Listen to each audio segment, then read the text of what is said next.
Hello everyone, कैसे हैं आप सब लोग। मैं हूं अंजलि कौशिक और स्वागत है आपका अडर 24/7 के चैनल पे। जैसा कि आप सब लोगों को पता है, मैं ऑलरेडी बच्चों को ये चीज़ बता चुकी थी कि मैं एक वीडियो पर काम कर रही हूं जो साइकोलॉजी यूजीसी नेट पर्सपेक्टिव से आपके लिए बहुत ज़्यादा इंपॉर्टेंट है।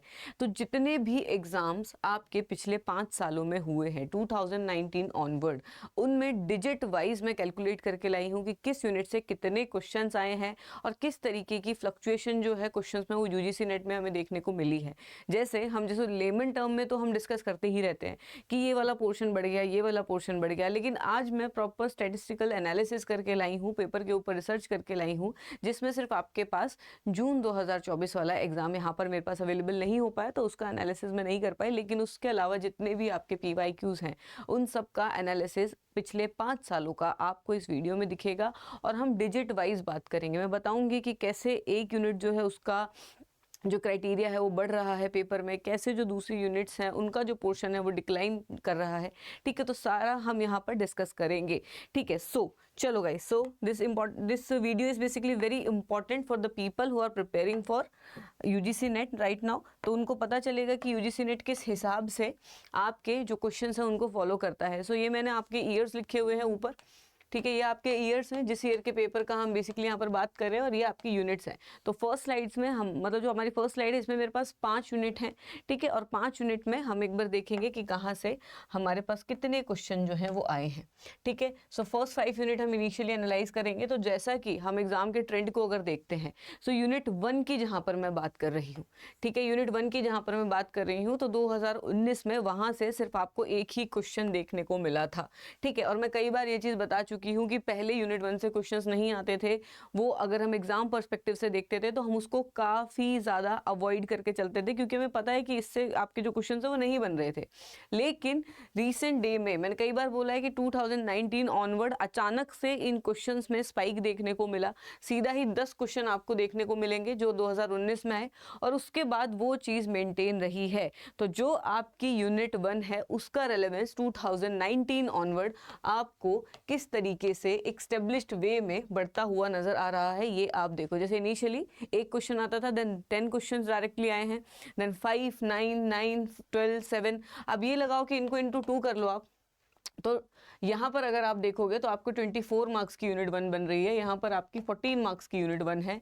इधर आपका अगर देखते हैं तो 18 और 10 एंड देन 20। जो आपका यूजीसी नेट में जो मार्क्स क्राइटेरिया अगर हम देखें यूनिट 1 का, तो वो इस ट्रेंड में चल रहा है। और ये देखो, टू बी वेरी ऑनेस्ट, ये पर्टिकुलर देखो बिल्कुल ही ट्रेंड तो मैं नहीं बोलूँगी, क्योंकि एकदम से ही ऊपर जा रहा हो या धीरे धीरे बढ़ रहा हो, ये भी हम नहीं बोलेंगे। इसके बाद से यूनिट का जो बेसिकली पोर्शन है आपके एग्जाम में वो बड़ा है, जो मार्क्स की वेटेज है वो बड़ी है। और द पॉइंट इज दैट कि देखो उसके बाद वो फ्लक्चुएटिंग है, लेकिन कुछ जो है कंसिस्टेंसी जो है वो थोड़ी सी बनी हुई है।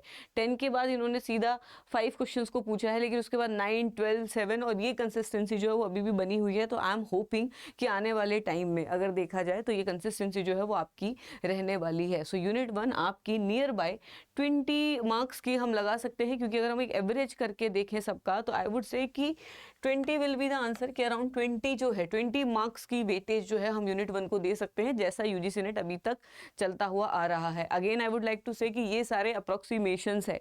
यूजीसी नेट जब एग्जाम लेता है तो वो कई बार बहुत ज़्यादा अनप्रिडिक्टेबल चीज़ें कर देता है, जैसे कि आपने यहाँ देखा, एक से सीधा 10 क्वेश्चन। तो ऐसी भी अनप्रिडिक्टेबल चीज़ें हो जाती हैं। बट अगर हम प्रिडिक्शन के बारे में बात करें, एज पर द ट्रेंड अगर हम फॉलो करें, तो आई एम होपिंग कि अब जो है ये ट्रेंड जो है वो बना रहेगा यूनिट 1 के रिगार्ड में। देन कमिंग टू यूनिट 2, अब जैसे हम यूनिट 2 को देख रहे हैं, तो यूनिट 2 में आप ये चीज़ देखो, यूनिट 2 पे आ जाओ। Now will be focusing on unit 2। Unit 2 आपका रिसर्च, ठीक है, आपका इनिशियल वाला जो फर्स्ट यूनिट था that was emergence of psychology, जहां पर हम eastern school of thought, western school of thought, paradigms of psychology, वो सारा जो पोर्शन है हम पढ़ते हैं। ठीक है, उसका अचानक से आपने देखा होगा कि ईस्टर्न स्कूल ऑफ थॉट से बहुत क्वेश्चन आने लग गए हैं। ठीक है, ये सारा अचानक से बढ़ता हुआ नजर आया था। देन यूनिट 2 पे आएंगे, that is research and stats. ठीक है, रिसर्च एंड स्टैट्स का जहां हम देखें तो अगर 2019 की बात करें तो 11 क्वेश्चन पूछे जा रहे थे। 2019 जून में 11 क्वेश्चन थे, 19 दिसंबर के एग्जाम में आपके 10 क्वेश्चन हैं, देन 12, 10, 17, 18 एंड 11। तो कहीं ना कहीं 10+ क्वेश्चन जो है वो आपके हमेशा इस वाली यूनिट से पूछे गए हैं, दैट इज रिसर्च वाला। अब रिसर्च में सीधा सीधा देखो, जब हमारे पास पैराग्राफ्स आते थे, ठीक है, इनिशियली जब हमारे पास पैराग्राफ्स आते थे तो that was quite much evident कि रिसर्च का पार्ट जो था वो काफ़ी ज़्यादा था, ठीक है। तो 5 क्वेश्चन तो आपके सीधा सीधा रिसर्च के वहीं से बन जाते थे, और दूसरे जो आपका 2 पैराग्राफ आते थे, तो एक पैराग्राफ तो आपका रिसर्च का आता था, दूसरा आता था आपका टेस्टिंग का, ठीक है। तो आपके 5 क्वेश्चन जो है टेस्टिंग के और रिसर्च के वो सीधा सीधा पैराग्राफ से बनते थे। लेकिन अगर मैं बात करूं 2023 जून ऑनवर्ड, ठीक है, 2023 जून ऑनवर्ड अगर मैं बात करूं, आई थिंक, ठीक है, सो यहाँ पर मेरे को एक चीज देखने को मिली कि रिसर्च के पैराग्राफ आने बंद हो रहे हैं। अब जो पैराग्राफ हैं वो थ्योरी फोकस्ड आ रहे हैं। जैसे जून ऑनवर्ड, जून 2023 ऑनवर्ड अगर मैंने देखा तो सोशल साइकोलॉजी से, ठीक है, आपको पैराग्राफ देखने को उसमें मिला। सिमिलरली अगर मैं बात करूं अपने लास्ट एग्जाम में, उसमें भी आपको हेल्दी बिहेवियर पे एक पैराग्राफ देखने को मिला, ठीक है। लर्निंग पे हमें एक पैराग्राफ देखने को मिला, सोशल लर्निंग पे। एक बार मिलग्राम के एक्सपेरिमेंट पे भी हमको जो है क्या कहते हैं पैराग्राफ जो है वो देखने को मिला है। तो ये पता चल रहा है कि पैराग्राफ की शिफ्टिंग हो रही है। जो पैराग्राफ के आपके 10 क्वेश्चन जो बनते थे उनके भी टॉपिक शिफ्ट हो रहे हैं। पहले इन 2 ही यूनिट से पूछा जाता था, दैट इज यूनिट 2 एंड 3।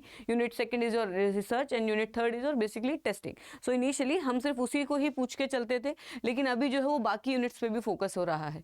तो by this we can analyse कि अब जो है अगर हम पैराग्राफ वाले की बात करें तो हमें थ्योरीज को बहुत ज़्यादा इंटरनल जाके करना पड़ेगा।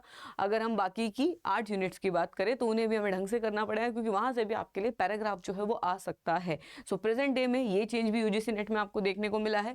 वहीं अगर इसके ट्रेंड की बात करें तो देखो, जून 2019 में 11, फिर आपका दिसंबर में 10, 2020 में आपका 12, 2021 में एक ही आपका एग्जाम हुआ था कंबाइन, तो उसमें आपके 10 क्वेश्चंस हैं, 17, 18, 11। तो ये देखो 2023 में तो रिसर्च के बहुत ही क्वेश्चन पूछे गए हैं। आप ये लगाओ 18 के हिसाब से आपका सीधा सीधा 18, 10 आपका क्या कहते हैं 18 के हिसाब से अगर हम लगाते हैं तो आपका 15, 30, 30 एंड 3, 3, 6, तो आपका 36 मार्क्स का जो है, मतलब इंटू 2 अगर हम इसको सीधा कर दें, ठीक है, अगर आपको हम इसको सीधा इंटू 2 कर देते हैं तो आपका जो 36 मार्क्स हैं वो तो आपका बेसिकली कहाँ से आ रहा है, आपका सीधा सीधा जो है रिसर्च से आया है, आपका 2023 दिसंबर के एग्जाम में, ठीक है। 17 में अगेन 34 मार्क्स, ठीक है। 17 में अगेन आप देख सकते हो कि 34 मार्क्स का जो है वो आपका यहाँ से आया हुआ है, ठीक है। और अगर आप देखो तो यहाँ पर भी आपको 20 मार्क्स में का आया है, यहाँ पर 24 है, यहाँ पर आपका अगेन 20 है, यहाँ पर आपका 22 मार्क्स का जो है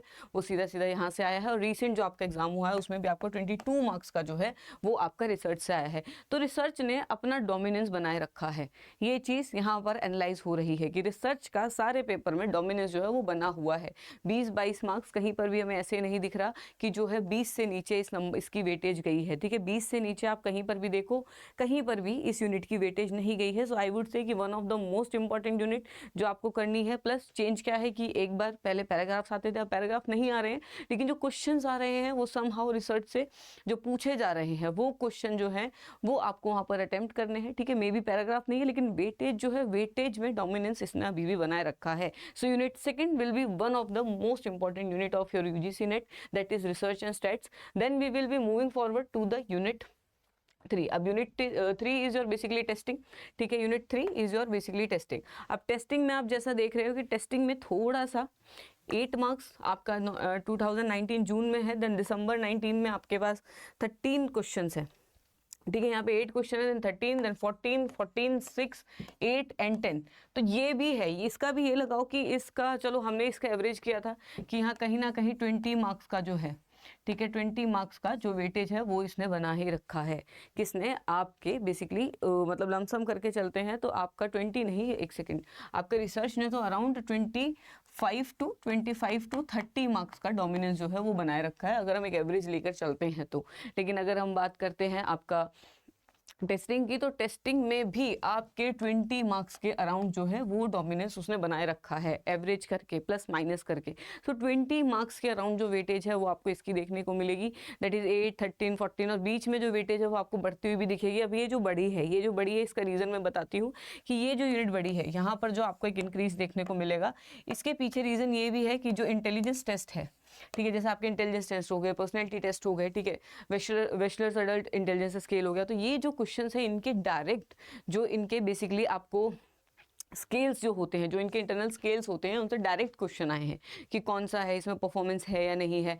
भाटिया बैटरी हो गया, उनके ऊपर जो आपके इंटेलिजेंस टेस्ट वगैरह हो गए, उन सब के ऊपर सीधा डायरेक्ट क्वेश्चन आया है regarding their scales, regarding their parameters, ठीक है, कि किस तरीके से वो माप रहे हैं, वो सारी चीज़ें तो वो आपको देखने को मिलेगी। अब कहीं ना कहीं वो जो क्वेश्चन है, अगर मैं सिर्फ इंटेलिजेंस टेस्ट और इन सब की बात करूँ तो वो आपका इंटेलिजेंस वाली यूनिट में भी कंसिडर होते हैं, ठीक है, वो दोनों ही यूनिट में कहीं ना कहीं क्रॉस में है वो ना, क्योंकि टेस्टिंग में हम यहाँ भी इंटेलिजेंस टेस्ट देख रहे हैं, प्लस अगर हम इंटेलिजेंस पढ़ रहे हैं तो उसके साथ भी हमें टेस्टिंग देखनी पड़ती है, तो वो बेसिकली डबल काउंटिंग हम कर सकते हैं। लेकिन मैंने जितनी भी टेस्टिंग वाले आपके क्वेश्चंस हैं वो सारे टेस्टिंग में ही कंसीडर करे हैं, तो इस हिसाब से जो टेस्टिंग वाली यूनिट है उसके क्वेश्चन यहाँ पर इतने बन रहे हैं, कितने अराउंड आपके 20 मार्क्स के अराउंड उसकी जो वेटेज है आपको एग्जाम में देखने को मिलेगी बड़े प्यार से। दैट इज आपका मिनिमम टू मिनिमम 20 मार्क्स की वेटेज जो है वो टेस्टिंग रखेगा ही रखेगा। That too I am clearly telling you कि डायरेक्ट आपके इंटेलिजेंस टेस्ट से क्वेश्चन आ सकते हैं। तो जो इंटेलिजेंस टेस्ट हो गए या पर्सनैलिटी टेस्ट हो गए जिनसे डायरेक्ट क्वेश्चन आ रहे हैं, या आपका MMPI वाला टेस्ट हो गया, ठीक है, एबनॉर्मलिटी वाले जो टेस्ट हो गए, पैथोलॉजी स्किल्स हो गए, तो उन वाले क्वेश्चन को भी मैंने इसी में ही इंक्लूड किया है। Everything regarding the testing is included in this one, ठीक है। सो इन स्केल्स को ढंग से करना है, इन स्केल्स को याद करना है, क्योंकि उससे क्वेश्चन आ जाता है कभी भी। अगर इन फ्यूचर भी अगेन इसमें राइज देखने को मिलेगा तो वो इसी से ही मिलेगा। इसी के साथ आपका जैसे आपकी IRT है, आइटम रिस्पॉन्स थ्योरी है, ठीक है, उससे आपको क्वेश्चन देखने को मिलेंगे, आइटम डिफिकल्टी के रिगार्डिंग, आइटम डिस्क्रिमिनेशन इंडेक्स के रिगार्डिंग, तो उन सब के रिगार्डिंग आपको क्वेश्चन जो है वो टेस्टिंग में देखने को मिलेंगे, which is one of the most important question, ठीक है। तो इस तरीके के क्वेश्चन आपके यूनिट 3 से बनते हैं। देन हम मूव फॉरवर्ड करेंगे अपने यूनिट 4 की तरफ। अब यूनिट 4 में मैंने एक चीज़ देखी कि यूनिट 4 इज बेसिकली और बायोलॉजिकल बेसिस ऑफ बिहेवियर, ठीक है। यूनिट 4 हमारी कौन सी है? That is our biological basis of behaviour, जिसमें हम बात करते हैं अपने CNS, PNS और ये वाले सारे पार्ट की। तो इस यूनिट पे जब मैंने देखा न्यूरॉन आपका हो गया, या आपका ANS हो गया, SNS हो गया, तो सारा PNS हो गया, वो सारा इसी में ही आपका इंक्लूड होता है, ठीक है। और जितने भी आपकी ब्रेन इमेजिंग टेक्निक्स है वो सारी भी इसी में ही है, लीजन मेथड जो है वो भी सारे इसी में ही है, ठीक है। सो वो सारा आपका इसके अंदर इंक्लूड होता है। अब इसमें अगर हम बात करें, इसमें देखो इनिशियली 2019 में आपके कितने क्वेश्चन हैं? 2019 में there is 10 questions, then 11, then 12, then 10, then 14, 10, 14। तो इनके जो क्वेश्चन है मैंने इसमें एनालाइज किया है कि 10 प्लस तो आपके रहते ही रहते हैं, ठीक है, 10 प्लस तो आपके क्वेश्चंस रहते ही रहते हैं। तो इसके एग्जाम के हिसाब से अगर मैं वेटेज देखूं तो इसकी 25 प्लस लगा के चलो आप एवरेज करके कि 25 प्लस मार्क्स का आपका ये जो यूनिट है वो आता ही आता है। जैसे अगर मैं इनको सीधा इंटू करती हूँ, आपको इंटू करके मैं इन मार्क्स इसको बताना चाहूँगी। सो इंटू मार्क्स में अगर हम देखेंगे तो यहाँ पर 20 बन रहा है, यहाँ पे 22, then if we talk about this 24, again 20 marks, again 14 है। सो 14 के हिसाब से आपका 28 मार्क्स, देन आपका 20 मार्क्स एंड 14 अगेन 28 मार्क्स। तो कहीं ना कहीं 25 प्लस नंबर जो हैं वो इसकी तरफ जाते हुए नज़र आ रहे हैं बड़ा क्लियरली। तो 25 हम देखो, हम अप्रोक्सीमेशंस लगाते हैं और ये तो हमारे पास इन मतलब ये तो जो एग्ज़ाम्स आपके हो चुके हैं उन सब का एनालिसिस मैं आपको दिखा रही हूँ, और आने वाले टाइम में हो सकता है कि सिमिलर ही जो शेड्यूल है वो फॉलो हो। सो ये जो यूनिट है ये भी अपना इंपॉर्टेंस, जैसा कि आप देख रहे हो कि UGC नेट में जो आपकी सेकेंड यूनिट है, ठीक है, रिसर्च के जैसे ही इसने भी अपनी एक स्टेबिलिटी क्रिएट कर रखी है कि 20 प्लस मार्क्स की तो मैं आऊँगी ही आऊँगी, ठीक है, या मेरे से 10 प्लस क्वेश्चंस तो आएंगे ही आएंगे। और रिसेंट जो आपका एग्जाम हुआ है उसमें आपके 28 मार्क्स की यूनिट आई है, जैसा कि बच्चे बोल भी रहे थे कि इससे क्वेश्चन आए हैं, न्यूरोसाइकोलॉजी से क्वेश्चंस आए हैं, तो वो सारे आपके यहाँ से बन रहे थे। प्लस क्वेश्चंस का लेवल जो है वो अब इन डेप्थ होता नजर आ रहा है। इनिशियली जो क्वेश्चंस के लेवल था वो कुछ नहीं था, इट वाज वेरी मच जो बोलते हैं ना कि ऊपर ऊपर से पूछ लेना, वैसे क्वेश्चंस आए थे, या फिर आपसे ऑब्जेक्टिव टाइप क्वेश्चंस पूछे जा रखे थे। लेकिन अब जो है जो क्वेश्चंस है उनका थोड़ा डेप्थ जो है वो आपको बढ़ती हुई नजर आएगी, ठीक है। न्यूरोसाइकोलॉजी से स्पेसिफिकली उन ब्रेन एरियाज के बारे में बात कर रहे हैं जो हमने कभी इन सिलेबस जब हम बात करते हैं UGC नेट का तो हम एक जनरलाइज वे में पढ़ते हैं, हम प्रॉपर न्यूरोसाइकोलॉजिकल पर्सपेक्टिव से नहीं पढ़ते, लेकिन इसमें हमें वो पढ़ना चाहिए था, ठीक है। अगर हम 2024 वाले दिसंबर के एग्जाम की बात करेंगे तो थोड़ा सा इन डेप्थ आपको पेपर आता हुआ दिखेगा अब, ठीक है। सो ये थी आपकी unit 4, that is biological basis of behaviour, ठीक है। सो one of the important unit guys, ठीक है, one of the important unit. कुछ यूनिट जो अभी आपका देख लो, जो डोमिनेंस जिन्होंने अपना बनाई रखा है, एक आपके पास रिसर्च हो गई है, ठीक है, I would like to mark them, and एक आपके पास 4 हो गई है, that is biological basis of behaviour. बाकी सबका फ्लक्चुएट हो रहा है, लेकिन इनका जो डोमिनेंस है वो 10 प्लस बना हुआ है, तो 20 नंबर की यूनिट आएगी ही आएगी। ठीक है, 20 नंबर के तो हम आएंगे ही आएंगे, 20 और 25 नंबर के ये यूनिट आने ही वाली है, तो इनको बहुत अच्छे से करें। देन हम चलते हैं अपनी 5th यूनिट पे। अब 5th यूनिट में आपको थोड़ा सा फ्लक्चुएटिंग चीज़ों को देखने को मिलेगा, दैट इज लर्निंग मेमोरी। ठीक है, लर्निंग मेमोरी एंड फॉरगेटिंग वाला जो आपका पार्ट है, तो 5th यूनिट में थोड़ी सी हमें फ्लक्चुएशन देखने को मिली है। अब यहाँ से जो क्वेश्चन बनते हैं वो अगेन टाइप्स ऑफ मेमोरी पे आपका क्वेश्चन बनता है। ठीक है, लेवल्स ऑफ प्रोसेसिंग पे आपका क्वेश्चन बनता है। ठीक है, या फिर आपका फॉरगेटिंग कर्व जो है उस पर आपका क्वेश्चन बनता है। उसी के साथ पीडीपी मॉडल हो गया आपका। ठीक है, कनेक्शनिस्ट मॉडल हो गया, या फिर वो डायरेक्ट आपको जो क्या कहते हैं मेमोरी मॉडल्स हैं उनको दे देते हैं और उनको मैच द फॉलोइंग की बात करते हैं। ठीक है, सो इसके जो क्वेश्चन है इतने ज़्यादा इन डेप्थ मेरे को देखने को नहीं मिले। उसी के साथ मैंने क्या देखा कि इसमें फ्लक्चुएशन आपको दिखेगी क्लियर कट, जैसे यहाँ पे 10, 14, देन 8, 9, 8, 11, 15। तो यहाँ पे हमने ये चीज़ देखा कि कहीं पे भी मतलब आप अगर देखो कि मोस्ट ऑफ द टाइम आपका ट्रेंड अगर हम देखें तो 10 माइनस में ही रहा है।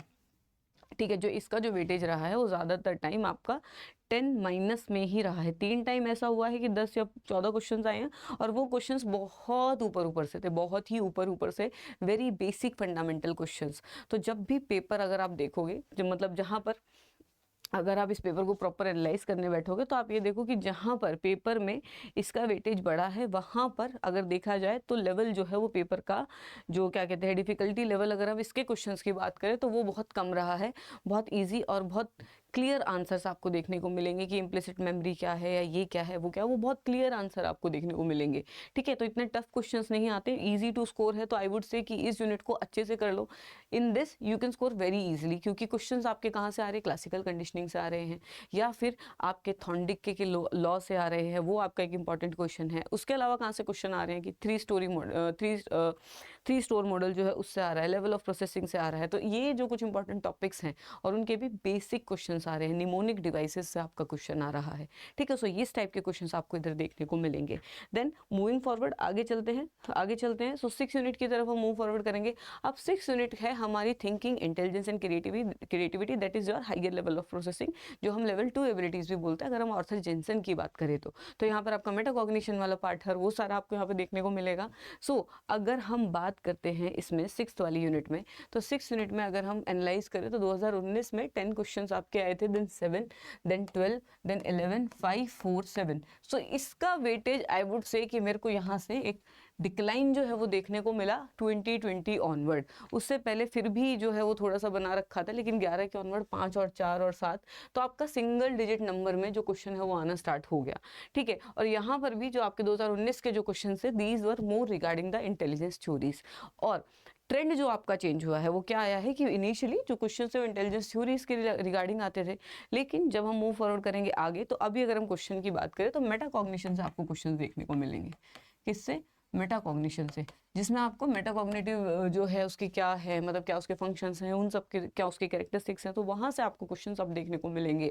उसी के साथ इंटेलिजेंस टेस्ट के क्वेश्चन जो है वो इनिशियली पहले ज़्यादा देखने को मिलते थे। Again I am telling you कि टेस्टिंग वाले जो क्वेश्चन है वो मैंने आपकी क्या कहते हैं यूनिट 3 में कंबाइन करे हैं, लेकिन आपका जो टेस्टिंग वाला पार्ट है वो सारे ही यूनिट्स में थोड़ा थोड़ा आपको मतलब ओवरलैपिंग दिखेगा, क्योंकि देखो पर्सनैलिटी भी है, इंटेलिजेंस भी है।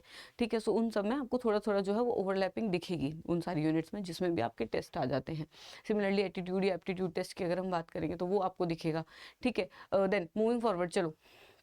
हाँ, सो मेटाकॉग्निशन के जो क्वेश्चंस है वो बढ़ते नजर आ रहे हैं, प्लस क्वेश्चंस जो हैं उनकी एप्लीकेबिलिटी बढ़ती आ रही है। मतलब अब आपको नॉलेज को एप्लीकेशन की तरफ मूव फॉरवर्ड करना है। इनिशियली जो आपके क्वेश्चंस होते थे वो सीधा सीधा इंटेलिजेंस थ्योरीज के रिगार्डिंग होते थे, तो ये मैंने एक डिफरेंस देखा है। ठीक है, सो इसका अगर मैं बोलूँ तो 20 मार्क्स एक बार एनालाइज करते हैं साथ में, 14 marks, 24 marks, 22 marks, 10 marks, 8 marks and finally 14 marks. तो इसका कहीं ना कहीं लेवल जो है, अगर मैं इसको लम सम करके आपसे बात करूं तो कहीं ना कहीं इसका मैं बोलूँगी कि 10 प्लस आपका वेटेज लेके चलो जो आएगा ही आएगा। ठीक है, 10 प्लस अगर हम मार्क्स के लेवल में बात करते हैं तो 10 प्लस के अराउंड ये गारंटीड आपकी आती है। ठीक है, लेकिन उससे ज़्यादा मतलब 10 प्लस मार्क्स की इसकी वेटेज रहती है, जो गारंटीड आपको देखने को मिलेगी ही मिलेगी, क्योंकि लोवेस्ट हमारी वाली जो स्ट्रेंथ है वो आपकी 5 गई है, ठीक है। लेकिन हाईएस्ट कितनी जाएगी, that is little bit suspicious. Plus UGC net इतना ज़्यादा इंपॉर्टेंस इसको नहीं दे रहा है। अगेन क्रिएटिविटी थ्योरी से क्वेश्चन आ सकता है, मेटाकॉग्निशन से क्वेश्चन आ सकता है, प्रॉब्लम सॉल्विंग टेक्निक से क्वेश्चन आ सकता है। और यहाँ पर जो आपका ये जो हाइट है ना, ये जो 2-3 जगह पे आपको ये 12 और जो आपको 11 देखने को मिलेगा, यहाँ पर भी प्रॉब्लम सॉल्विंग टेक्निक्स जो आपकी है, फुट इन डोर, ठीक है, डोर ऑन फेस, वो वाली जो आपकी टेक्निक्स है, ठीक है, वो टेक्निक्स जो है आपको वो इसमें देखने को मिलेगी। इसी के साथ जो आपके प्रॉब्लम सॉल्विंग में हर्डल्स हैं वो आपको देखने को मिलेंगे, ठीक है। तो उसके रिगार्डिंग क्वेश्चन आता है, डायरेक्ट आता है, बायसेस के रिगार्डिंग आता है, मेंटल सेट के रिगार्डिंग आता है, तो वहाँ से आपको क्वेश्चन जो है वो देखने को मिलेंगे। सो ये रही आपकी यूनिट 6 की बात, ठीक है, that is thinking, intelligence and creativity. Now moving forward to the unit 7, that is personality, motivation and emotion. So moving towards the personality, motivation, emotion जो आपकी यूनिट 7 है, तो वहाँ पर अगर हम देखेंगे तो अगेन आपको ध्यान देना है कि 11 2 क्वेश्चंस, मतलब आई वुड से कि इसमें पर्सनैलिटी टेस्ट के क्वेश्चंस हो सकते हैं कि हो, जो मैंने टेस्टिंग में रख दिए हो, बट हाँ ठीक है, 2 क्वेश्चन अगर हम डायरेक्ट थ्योरी की बात करेंगे तो देन 11 9 10 एंड 9। तो एक बार ही ऐसा हुआ है कि जो एग्जाम में जो क्वेश्चंस है वो काफ़ी ज़्यादा कम गए हैं यूनिट 7 से, ठीक है, लेकिन यूनिट 7 ने एक थोड़ी सी कंसिस्टेंसी बनाए रखी है नियर अबाउट 20 मार्क्स की, क्योंकि देखो 22 यहाँ पर ऐसा रहा है 4, देन आपका 22 उसके बाद आपका 18 के बाद आपका 20 एंड देन अगेन आपका 18। सो आप कहीं ना कहीं लगा के चलो कि प्लस अगर हम एक सिक्योर स्कोर या वेटेज इसको दें तो 50 प्लस मार्क्स का आपका जो है यूनिट 7 का वेटेज जो है वो क्लियर कट आपको बनता हुआ नजर आएगा, ठीक है। कितना, 15 प्लस मार्क्स का, ठीक है। सो 15 प्लस मार्क्स के अराउंड आपका जो है यूनिट 1 का वेटेज आई वुड से कि बनता हुआ आपको नजर आएगा कि 51 मतलब 15 प्लस मार्क्स का तो आएगा ही आएगा। 15 प्लस से लेके आप एट मैक्स 25 तक की रेंजेस को देके चलो कि इतना आपका आएगा ही आएगा, क्योंकि इसमें थोड़ा सा कंसिस्टेंसी हमको देखने को मिला है।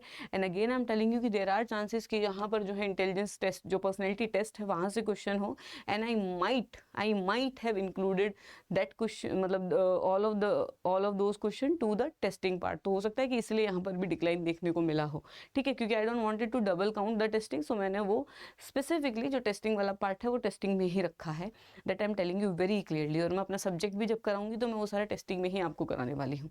Then moving forward 8th unit, अब 8th unit social psychology guys, social psychology. अब सोशल साइकोलॉजी से अगर हम बात करते हैं तो सोशल साइकोलॉजी में अगर हम देखेंगे तो हमारा 12 10 10 10 8 13 12, सो यहाँ से 10 प्लस क्वेश्चन आपके आएंगे ही आएंगे, ठीक है। 10 plus question that is 20 marks अगर हम इसको एक लमसम करके देना चाहें तो, ठीक है। 20 मार्क्स के अराउंड आपकी जो वेटेज है वो रहेगी ही रहेगी, आई वुड से 25 के अराउंड, ठीक है। अगर हम सिक्योर स्कोर की बात करें तो 20 मार्क्स के अराउंड तो आएगा ही आएगा, ठीक है। और अगर हम थोड़ा सा फ्रेजाइल या एक एवरेज की बात करें तो हम 25 यहाँ पर इसको अलॉट कर सकते हैं। अगर हम बात करते हैं वेटेज की तो ये आपको वहाँ पर देखने को मिलेगा।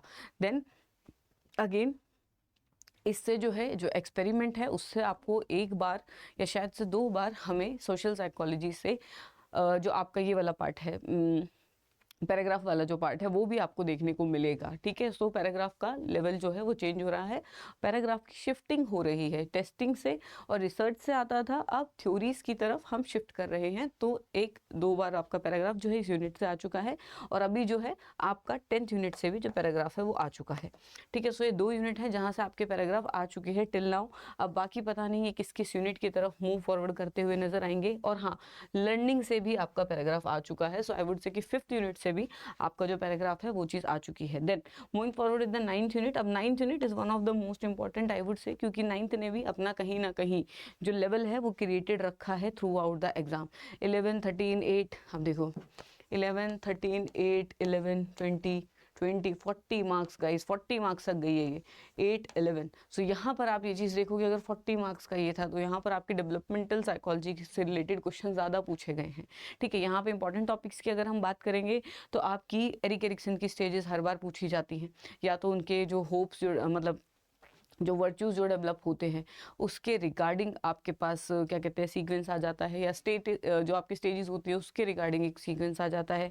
वो भी नहीं आता तो कई बार ये पूछ लेते हैं कि किस स्टेज पे आपका कौन से वाला वर्च्यू जो है वो डेवलप होता है, वो आपको नजर आएगा, तो वो क्वेश्चन आपका बनता है। उसके अलावा अगर हम डेवलपमेंटल से देखें तो डेवलपमेंटल के साथ साथ इसमें पैथोलॉजी भी आप इंक्लूड करो तो डिसऑर्डर से आपको क्वेश्चन देखने को मिलेंगे जो कम आते हैं, लेकिन अगेन साइकोलॉजी अगर नेट के पर्सपेक्टिव से पढ़ रहे हो तो disorders are not that much important for you. और उसके साथ थेरेपीज से क्वेश्चन जो है वो आपको बढ़ते हुए नजर आएंगे यहाँ पर, थेरेपीज वगैरह से, ठीक है, थेरेपीज वगैरह से जब ये 20 आपके राउंड हुई है वहाँ पे थेरेपीज से क्वेश्चन आपको बढ़ते हुए नजर आएंगे, ठीक है। अगर आपके 8 क्वेश्चन इसमें आए हैं या 20 क्वेश्चन आपके आए हैं तो कंसीडर इट कि 3-4 इसमें थेरेपी के आपके क्वेश्चन थे, ठीक है। सो वो जो है वेटेज वो उसने कहीं ना कहीं मेंटेन कर रखा है। सो हाईएस्ट ये 20 पे गई है और लोएस्ट आई वुड से कि इसका 18 गया है, तो हम अगर एवरेज करते हैं तो 25 प्लस, अगेन 25 प्लस इसका सिक्योर स्कोर रहेगा, जहाँ जितना हम इसको एक्सपेक्ट कर सकते हैं कि 25 प्लस मार्क्स जो हैं वो यहाँ से आएंगे ही आएंगे और 40 तक भी जा सकते हैं। So one of the important unit, and again questions are quite very much direct, I am telling you questions are very much direct guys, कि बिल्कुल आपको थ्योरी से रिगार्डिंग क्वेश्चन डायरेक्ट आता है, ठीक है। डेवलपमेंटल साइकोलॉजिस्ट को दे देंगे मैच द फॉलोइंग दे देंगे कि किसने क्या थ्योरी दी है, तो इस तरीके से डायरेक्ट क्वेश्चन आपको देखने के मिलेंगे, तो आप इसमें स्कोर बड़ा ईजिली कर सकते हो। Then moving forward with the 10th unit, that is our last one, जिसको हम बोलते हैं क्या, इमर्जिंग एरियाज ऑफ साइकोलॉजी। हमने इमर्जेंस से चालू करा कि साइकोलॉजी का इमर्जेंस कैसे हुआ और हम मूव फॉरवर्ड करते करते कहाँ आ गए हैं, दैट इज आपका इमर्जिंग एरियाज ऑफ साइकोलॉजी। सो अब हम साइकोलॉजी के रोड मैप अहेड की बात करेंगे यहाँ पर। तो यहाँ पे आप एक चीज़ देखो कि आपके 8 मार्क्स दिखेंगे, 10 मार्क्स, 6 6 6 6 14, अचानक से वेटेज बूम गई है, ठीक है। सो अब जो है, अब जैसे हम बात करेंगे कि 14 से आपका जैसे देखा कि 6 6 6 आपका बना हुआ है, आई वुड से कि इसको अगर मैं वेटेज दूंगी तो मैं ये बोलूंगी कि 6 6 6 मार्क्स के राउंड आ रखा है। तो मार्क्स में अगर हम बात करेंगे तो 15 मार्क्स इसके सिक्योर मार्क्स है कि 15 मार्क्स का यहाँ से आपके पास आएगा ही आएगा, लेकिन ऊपर कितना जाएगा that we can not tell. But the point is that कि अभी एट प्रेजेंट क्या हो रहा है कि इमर्जिंग एरियाज पे ध्यान दिया जा रहा है, जैसे आपका इमरजेंस पे ध्यान दिया जा रहा है। मतलब प्रेजेंट में अगर हम देखें तो आपकी यूनिट 10 और यूनिट आपकी यूनिट 10 और यूनिट जो है आपकी 1, इन दोनों में आपको बेसिकली जो क्वेश्चंस है वो वैसे बढ़ते हुए नजर आएंगे, ठीक है। सो वेटेज जो है वो टाइम के साथ बढ़ रही है, ठीक है। और यहाँ पर वैसे बीच में एक डिक्लाइन आपको दिखेगा कि बिल्कुल ही कंसिस्टेंट है, कंसिस्टेंसी है कि 6 6 6 मार्क्स, 8 और 10। तो आई वुड से अगर 14 इस बार है तो हो सकता है अगली बार हमें 12 मार्क्स देखने को मिले। आप एक चीज़ और देखना कि कई बार कंसिस्टेंसी बहुत क्लियर बनी हुई है हर एक यूनिट की, जैसे 10 10 10 8 13 12, तो एक बार 13 पूछे तो अगली बार 12 पूछे, ठीक है। देन एक में 10 पूछे तो 9 पूछे, तो जितना पिछली बार पूछ रहे हैं उससे थोड़ा सा अगर वो डिजिट स्टार्ट ही हुआ है तो कंसिस्टेंसी देखने को मिली है। तो आई वुड से अगर यहाँ पर हम बात करते हैं सारों को एक बार हम बिल्कुल ही क्लियरली देखते हैं एंड के 2 ट्रेंड के हिसाब से, ठीक है। सो 2023 दिसंबर एंड 2024 दिसंबर की हम यहाँ पर अगर बात करें तो इस बार हमने 14 11 अगेन यहाँ पर ट्रेंड टूटा है, तो आई एम होपिंग कि नेक्स्ट टाइम 12 क्वेश्चन तक आप यहाँ से एक्सपेक्ट कर सकते हो। देन 11 यहाँ पर है, सो 8 10 11, सो आई वुड एक्सपेक्ट कि यहाँ पर भी एक राइज आपको नेक्स्ट पेपर में देखने को मिलेगा, ठीक है। सो एक बार हम ये देख लेते हैं कि इनका ट्रेंड क्या रहेगा अगले में, ठीक है। देन मूविंग फॉरवर्ड 13 12 10 10 10 13 12, तो मेरे को इसमें भी ऐसा लग रहा है कि ट्रेंड के हिसाब से आपके 10 क्वेश्चंस के अराउंड यहाँ से बनेंगे। और अगर हम बात करते हैं आपकी यूनिट 7 की, तो 7 में भी आप एक ट्रेंड देखो 11 2 11 11 9 10 9, तो यहाँ से भी 10 के अराउंड क्वेश्चंस आपके बन सकते हैं। देन 10 7 12 12 11 5 4 7, तो आई वुड से कि यहाँ पे एक डिक्लाइन दिख रहा है यूनिट 6 में, तो मैं एक्सपेक्ट करूँगी कि 7 to 8 7 to 10 question I would से कि यहाँ से बनेंगे आपके, ठीक है। थोड़ा कम इंपॉर्टेंट है तो हो सकता है 8 क्वेश्चन 7 to 8 में आप 8 ले लो, ठीक है। Then moving forward 5th unit की हम बात करेंगे तो यहाँ पर एक क्लियर कट डिक्लाइन हमें दिखेगा, बीच में एक राइज है दैट इज 11, और क्वेश्चन जो है वो काफ़ी ज़्यादा आपके बेसिक यहाँ से आ रहे हैं, अनकंडीशन स्टिमुलस और ये सारा वाला पार्ट। तो इस केस में आई वुड से कि नेक्स्ट टाइम आपको 8 क्वेश्चन के अराउंड हो सकता है देखने को मिले। 4th यूनिट की अगर हम बात करते हैं, सो 4th यूनिट में आपकी जो है हाइक आपको देखने को मिल रहा है, 15 to 20 क्वेश्चन अगली बार भी पूछे जा सकते हैं। देन 3rd यूनिट की हम बात करते हैं तो 3rd यूनिट में अगेन आपकी कंसिस्टेंसी बनी हुई है, तो 10 है तो हम यहाँ पर 12 लेके चलते हैं, ठीक है। 10 to 12 या फिर 10 ही चलो, नेक्स्ट टाइम भी हो सकता है कि 10 के अराउंड क्वेश्चन पूछे जाए, these are approximations. Then second आपका अगर हम बात करें तो यहाँ पर एक जो है डोमिनेंस बना रहेगा, अगेन तो आपके 12 क्वेश्चन के अराउंड आप एक्सपेक्ट कर सकते हो। और अगर हम बात करते हैं यूनिट 1 की तो आप अगेन 10 to 12 क्वेश्चन यहाँ से भी एक्सपेक्ट कर सकते हो जो आपके आएंगे ही आएंगे। तो ये एक पर्टिकुलर वेटेज है, ये एक तरीका है यूजीसी नेट के क्वेश्चंस के पूछने का। So this is all for today. मैं आपको बहुत क्लियर कट रिसर्च करके लेके आई हूँ, क्वांटिटी के हिसाब से रिसर्च करके आई हूँ, एनालाइज करके लाई हूँ कि कहाँ से क्वेश्चंस कैसे आ रहे हैं, किस टाइप के आ रहे हैं। Plus I have already told you कि किस टाइप के क्वेश्चंस आ रहे हैं, कहाँ से इंपॉर्टेंट आपके टॉपिक्स हैं, और वो पूरा एनालिसिस जो है वो भी मैं आपको बता चुकी हूँ। आप चाहो तो मैं इंपॉर्टेंट टॉपिक के ऊपर भी आपके लिए वीडियो ला सकती हूँ। बस this video is must watch guys, क्योंकि ये वीडियो अगर आप देख रहे हो तो आपको पूरा ट्रेंड पता चल रहा है कि आपकी जो 10 की 10 यूनिट है यूजीसी नेट क्या फॉलो करता है। ठीक है, so this is all for today guys from my side. Me Anjali Kaushik I keep working for you guys. अभी के लिए मिलते हैं अपनी नेक्स्ट वीडियो में। Till then stay tuned. एक बार इसको एनालाइज करो, क्रॉस चेक भी कर लेना, सब कुछ सही है। ठीक है, मैं बैठी हूँ, मैंने मेहनत करी है 4 दिन एक एक क्वेश्चंस पे कि कहाँ से पूछा जा रहा है, कैसा इन डेप्थ है। और क्लासेस के साथ थोड़ा मैनेज करना मुश्किल होता है, बट आई मैनेज्ड। तो मेहनत करके आई हूँ। वीडियो को देखो, आपके लिए बहुत ज़्यादा बेनिफिशियल होने वाला है। मिलते हैं आपसे अपने नेक्स्ट लेक्चर में। सी यू गाइज।